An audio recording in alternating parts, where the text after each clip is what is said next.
I want to turn to the phone lines right now. This man's show has all the Emmys, and I'm not lying. Part of the reason why is because of him, and he's one of my favorites. Michael Wilbon back here on the Rich Eisen Show from Pardon the Interruption. How are you, Michael? Rich, I'm good, man. How are you? I'm doing well. You know, when the Cubs and Madden parted ways, I'm like, who can I talk to find out? Honestly, this is part. I always love talking to you. You know that. But I wanted to get you on and say, your floor's yours. What happened here, and are Cubs fans fine with it, Michael? I think we're okay with it. Yeah, I mean, look, Joe Madden is forever going to be serenaded, hugged, applauded wherever he goes in Chicago, whenever he's there. That's done. That's set in stone. He did something that hadn't been done in more than 100 years, and it was great.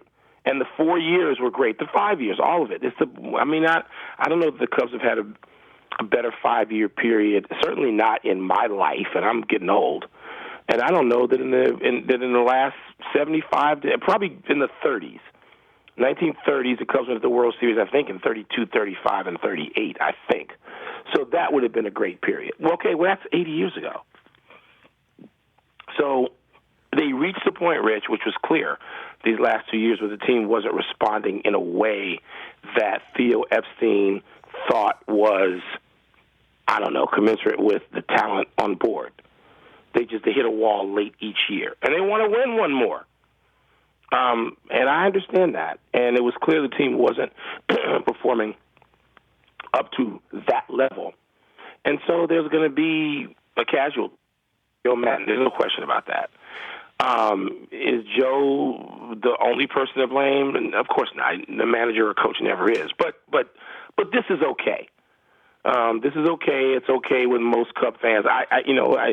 We all text and talk all the time. There's some Cub fan text chain in every Cub fan's life, and I certainly have a couple. Mm. And nobody was screaming bloody murder. I mean, there were some people more upset than others, but this sort of had to happen. And now it's on with who is it that Theo Epstein and the brass think can get that extra bit of distance out of the Cubs they haven't gotten since 16. And for my money, and I know that David Ross is a guy that, what have they been missing since 16? David Ross in that clubhouse. Huh. Will it matter the same if he's a manager as a player? No, it won't be the same. But maybe, I don't know, maybe he can find that extra spark. Maybe he is that spark. But Joe Girardi, who you just mentioned, Girardi's a Chicagoan, and Girardi is, a Northwestern guy, one of mine, a Wildcat. And he's intimately familiar with the Cubs, the franchise, really how that whole thing operates, how it works. And Joe Girardi's done this, been there, done it. And I'm one of those people who thinks that there's one of the elements missing is a certain edge. And whoever can provide it, I'm down with. But I think if you ask me who I would hire, Girardi. If you told me that Girardi didn't want to do it and they hired David Ross, fine. But Girardi is the name that pops up for me. Oh, I think he'd do it. I think you just got to call him. He might still have a 312 area code on his cell phone, Michael. I know, Joe is, Joe's got that in him. I don't know Joe well. I know him to say hello and how you doing. We talk about some stuff at school and as alums and what's going on in the area. And yes, that is in him. And I think that's one of many reasons why it works. Michael Wilbon here on the Rich Eisen Show. Let's change some gears here, Michael. Other than football, what's been lighting up a phone line right here on this show is the conversation born out of the California Fair Pay to Play Act that the governor signed into law here, allowing collegiate athletes in the state of California starting in 2023 to be able to hire an agent for endorsement purposes and make money off their name, likeness, and image. And as you know, there has been a hue and outcry from the NCAA and also certain Pac-12, Big Ten commissioners, and so on and so forth that say it's the end, the sky is falling. Where do you stand on this subject? It should be the end. The end of the NCAA as we know it. Get out. You've been Barney Fife for 40, 50 years. Get out. How many chances have you had? Get out. and I'm glad this is signed into law. I'm glad it's law. I mean, we're talking so people don't, people still, it's amazing. People have more information at their fingertips than ever, and yet people are dumber than ever about certain things that they don't want. They put their fingers in their ears they don't want to hear. So let's give a real strong example of how this could happen. Let's say the top female golfer at UCLA decides that she wants to now put a shingle out and she can give lessons. She can teach. She can go to school and go to UCLA and play golf and also give some lessons, and people are willing to pay the going rate. I don't know, what's the going rate, $80 an hour, something like that? And people decide they want to go to this young lady and pay her.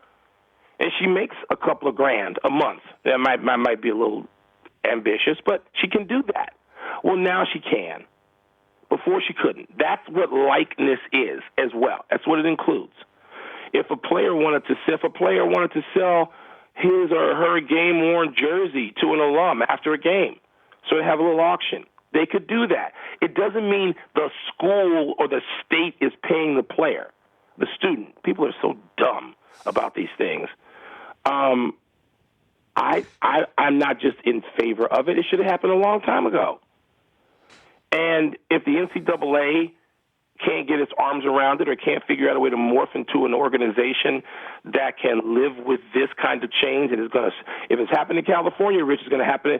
Are Florida and Texas going to be far behind? No. It's going to happen all over the place. And like Richard Sherman and Draymond Green and others, let the NCAA just deep six it. Let it go away. Someone else will come along with an idea. There are very smart, capable people who manage to create models that manage much more difficult things than this. So let them come right out of the woodwork and start planning it. If the NCAA can't get its act together, please be gone. I'm with you on that, Michael. That said, a couple things. Number one, great Barney Fife reference. Just great. Anytime anybody can come on and conjure up an image of Don Knotts. Be careful. You're giving up your age. And be careful. No, it's all good. You go Barney Fife. That means we're getting old. It's all good, Michael. And if people don't know, there is Google, unlike the time when Barney Fife was ruling America.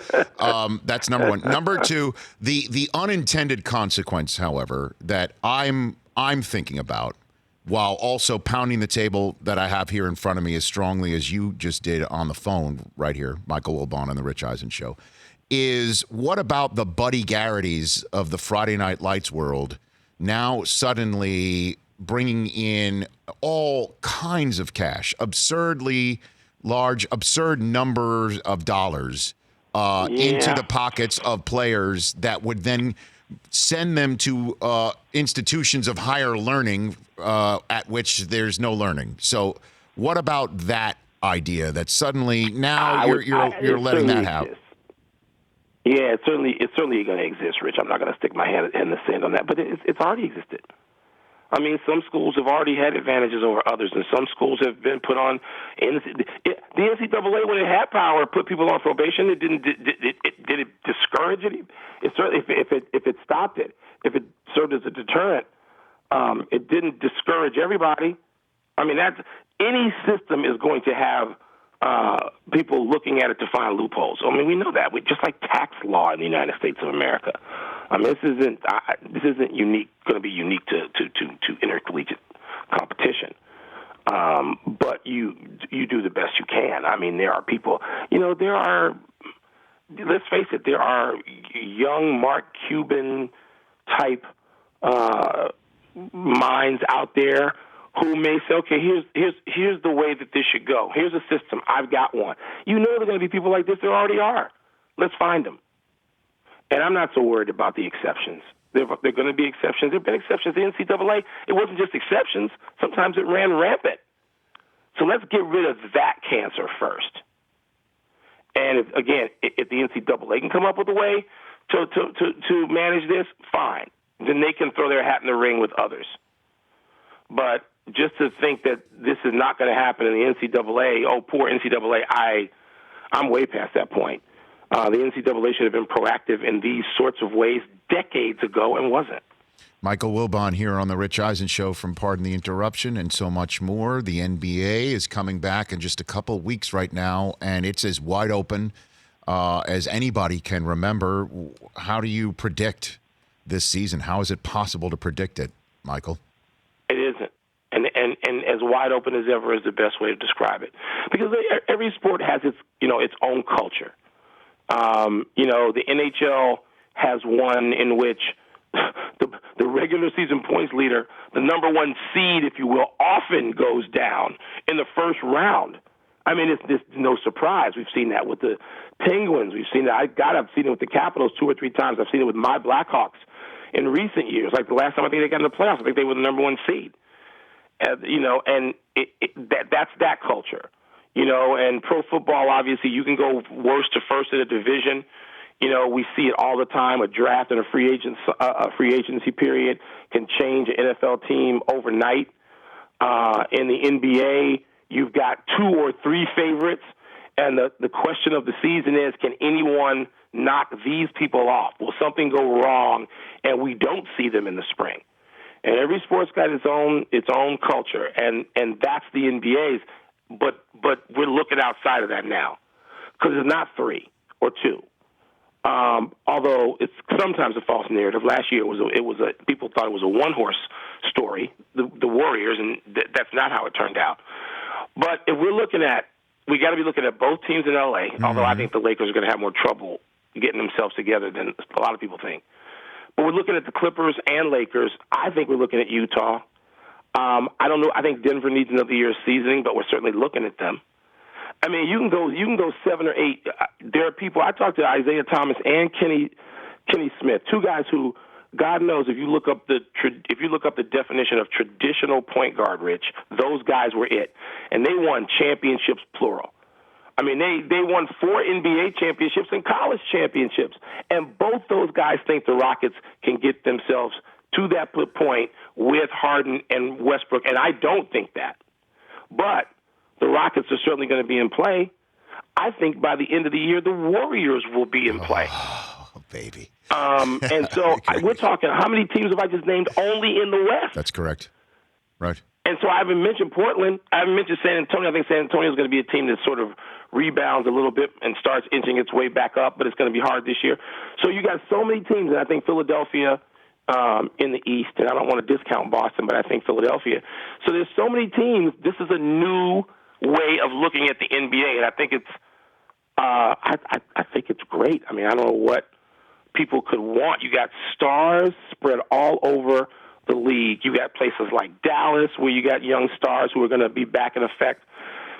So, with the unicorn healthy at some point again, and Doncic. So I can't wait to see it. I don't know what to make of it. To answer your original question, I don't know what to make of it. I think it's going to be a different kind of fun, that we have to look so many different places to try and figure out who's doing what in the NBA. Well, I mean, I'll bite on the whole Lakers thing, since that is obviously the fascinating team, because it involves LeBron and his closing window that we're all assuming is closing.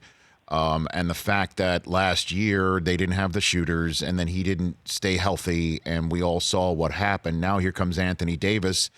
I'm wondering why you think they're going to have trouble putting it all together. Is it still the outside shooting to you, Michael? No, not if Kuzma is. They got enough of that. I don't think the Lakers are going to lack anything. I just think these things don't happen overnight. We've seen so many times people make big changes, and then folks wonder why they're not, running the table by Christmas. Well, because it doesn't work that way. So even LeBron has talked about running things through Anthony Davis. Anthony Davis, despite where he can play on the floor, is still a big. And you're going to run things through him, which, fine, is great. But that has to be taught. It has to be learned. It has to be accepted. It has to be perfected. And while you're doing all that, suppose Paul George gets back in that lineup after 5 or 6 games, and the Clippers, who don't have to do all that, they're bringing 2 great players in who know how to play without the ball, into a 48-win team. And so suppose they don't take that long. Suppose they take to like mid-November, and they're rolling. And suppose you finish 4th or 5th or 6th in the West. and the team you have to face in the first round is Utah or Denver. How about Golden State? Or Portland. Or Golden State. Who's going to want to play them with? Nobody. Look, here's the truth of the matter, despite all the doom and gloom forecasts around Golden State. Right. They're going to start the season with 3 All-Stars on the court, and they're going to get a 4th back. How many teams out there playing against the Warriors are going to have 4 All-Stars on the court? Oh, boy. By March 1st. So I think the Lakers are going to get some sort of this is like it's not like the Cleveland Browns, but it is. I mean, people want to talk the Cleveland Browns into being good. You're not going to talk them into being good. They got to play themselves into that. And the Lakers were supposed to be so great last year. Is LeBron, suppose he misses 10 or 12 games. Suppose Anthony Davis, who's been injured most years, misses some games. How are the Lakers going to be able to put all of this together and get it together by when? So do I think that the Lakers will be good enough to win a championship this year? They could be. But am I gonna bet on it the first year with all this going on? You can tell I'm hesitant, Rich, and I think it's probably going to be somebody else coming out of the West. Conference Finals, maybe. I can't wait to see them, but I don't think it's automatic that they're going to be like, you roll them out, you say the names out loud, and they're going to scare everybody to death. Not in that conference. I love it. I could talk to you all day, but I've got 2 things I want to hit you before I let you go, Michael Wilbon. First things first, how hot is this take? Just give me a temperature. How hot is this take? The Bears are better with Chase Daniel at quarterback. How hot is that take? I know it's a hot take. It's not. It's very, very. It's scorching hot. I don't believe it. I believe that Chase Daniel is great for a couple of games. People forget. So last year he won on Thanksgiving Day in Detroit, which is always a great win. But then they lost to the Giants. They lost to the Giants, even though he did some nice things. He got them to overtime in that game. That was the game in which Odell Beckham wound up throwing a touchdown pass to beat the Bears.